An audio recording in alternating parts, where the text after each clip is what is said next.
Ese urashaka gukorera i Burayi? Igisubizo nta kindi ni H-World.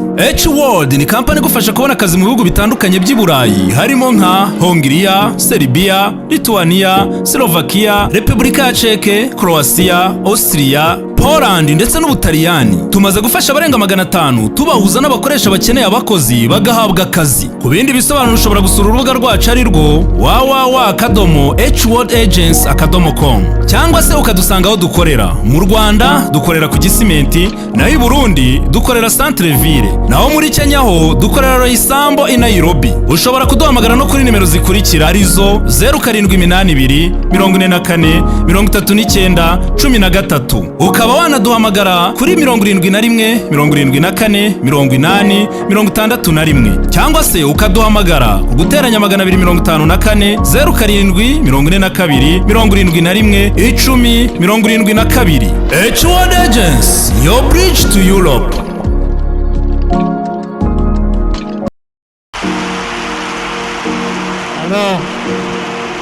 Halo, muraho neza.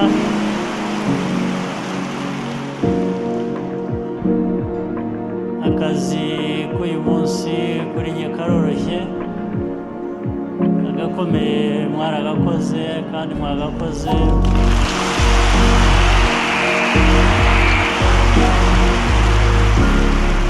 Icyanzanye rero icyangombwa kibanza ni ukubashimira.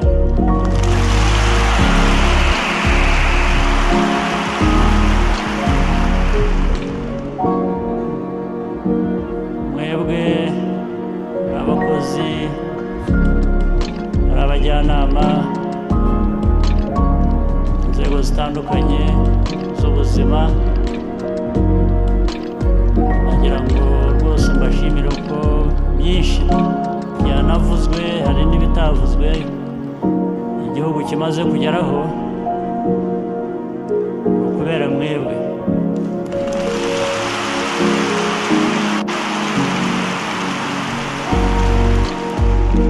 Ndetse abenshi muri mwe mukanabikora nta gihembo, nta mushahara, n'abandi n'abitwa ngo barahabwa umushahara ni mutoya ntungana n'akazi bakora uko kangana.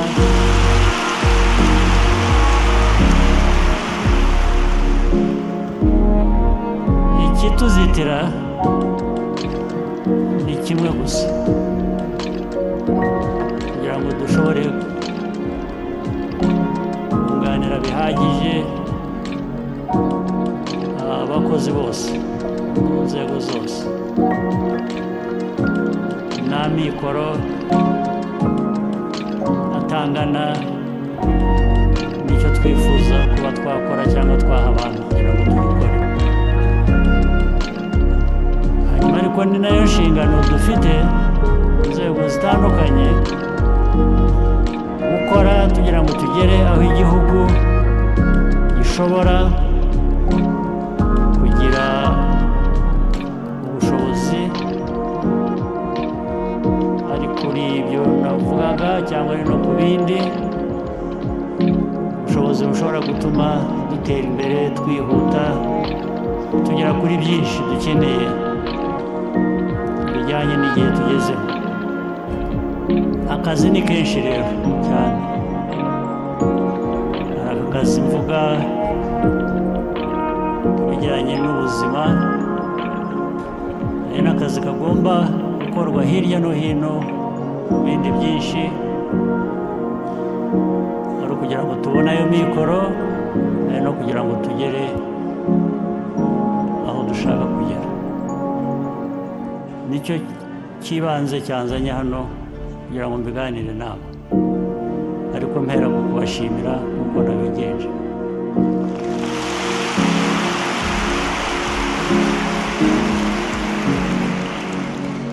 Igihugu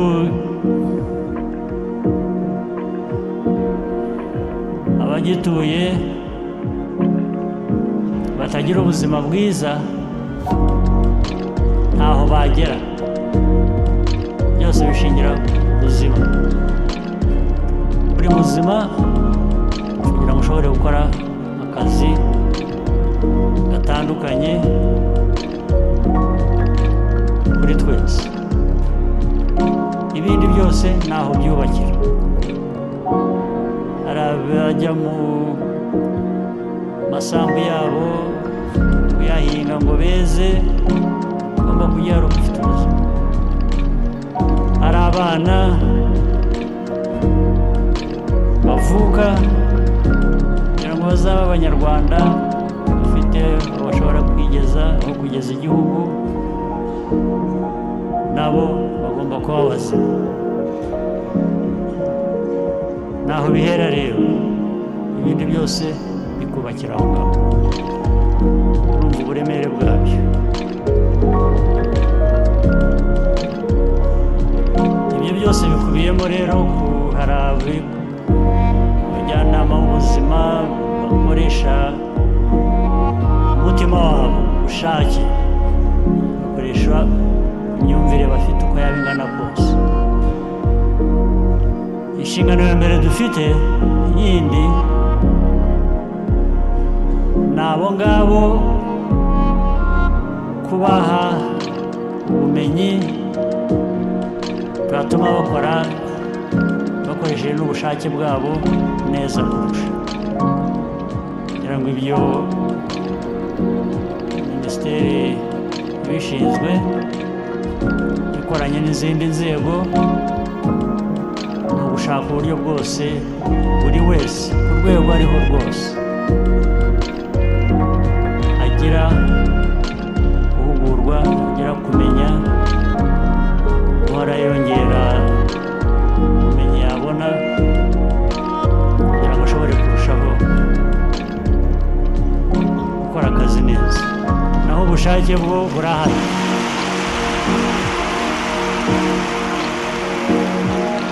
Ubushake witangiye mufite, gukora benshi mudahembwa, n'abahembwa bagahembwa ubusa, nicyo kibanze, niwo musingi, niho duhera. Iyo ubifite ibindi biroroha, urashakisha uko bishobotse nabyo bikagerwaho. Turashaka rero no gutera imbere ubundi buryo bugezweho, nanone mu nzego aho bishoboka gukoresha ikoranabuhanga,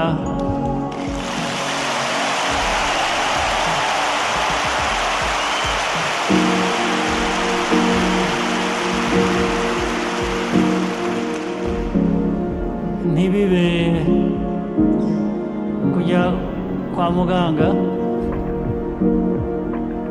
ntibibe nko kujya mu bapfumu. Abapfumu bakoresha ikoranabuhanga, bafite ubundi bushobozi ntazi, ariko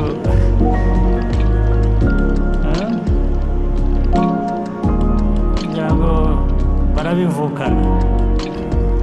Ubwo bushobozi niba buhari cyangwa niba bukora n'ibyo bavukana, hari abatabivukana badafite ayo mahirwe.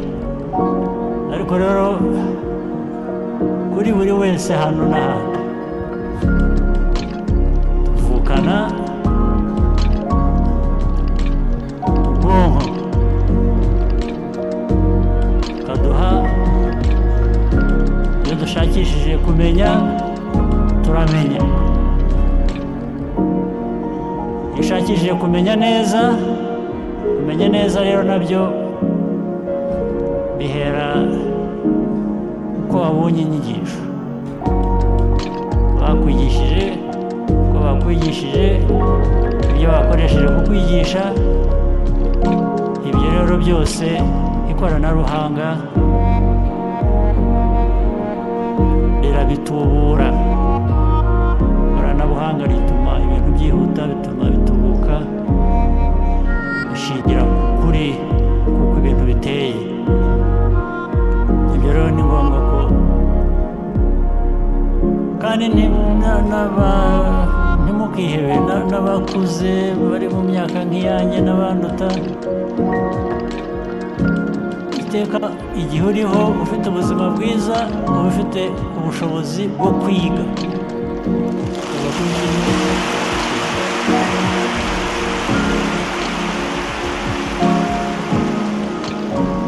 cyane cyane iyo ufite nyine ubuzima bwiza, nta bindi twahereyeho, uriga ugatera imbere, ubumenyi n'ibikorwa bikarushaho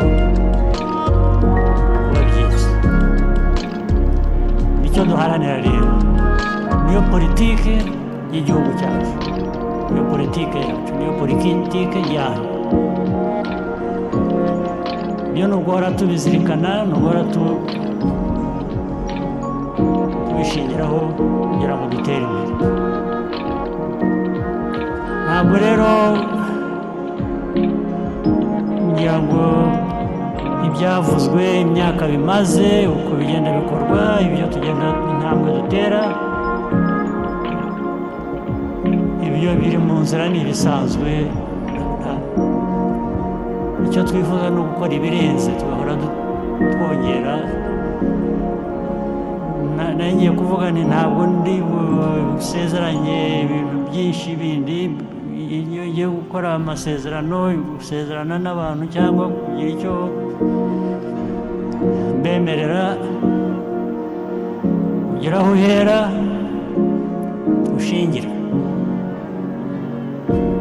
ndetse ukaba utekereza n'ubushobozi uko bugenda buboneka mu gihe uko kigenda gihita.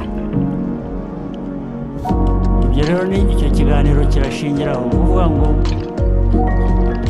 nasezeranya ko guhora dutera intambwe ari ngombwa muri biriya bice navugaga.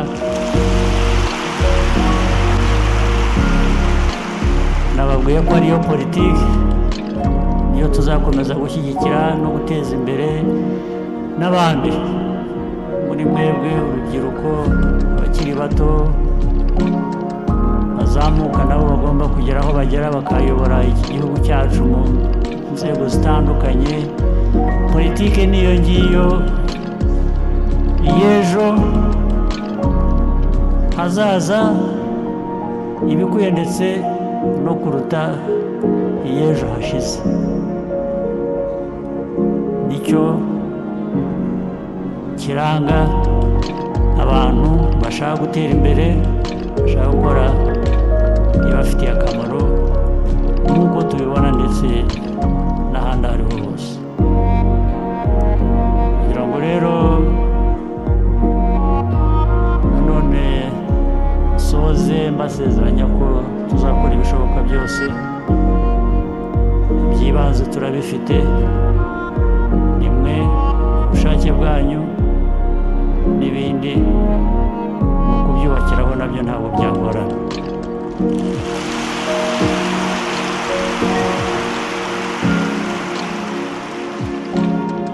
n'ibikorwa tugiye kujyamo igihe kiri imbere kitari kera bijyanye na politiki,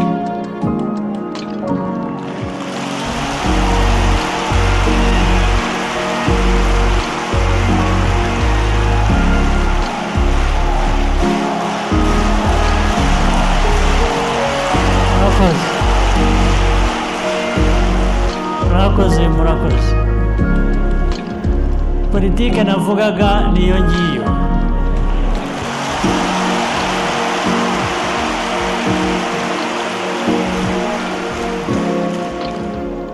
abazana politiki iruta iyo ngiyo aba ari bo muzatora.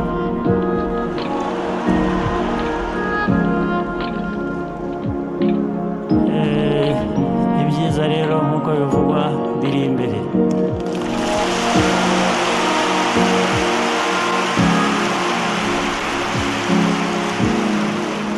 reka nsoreze hano.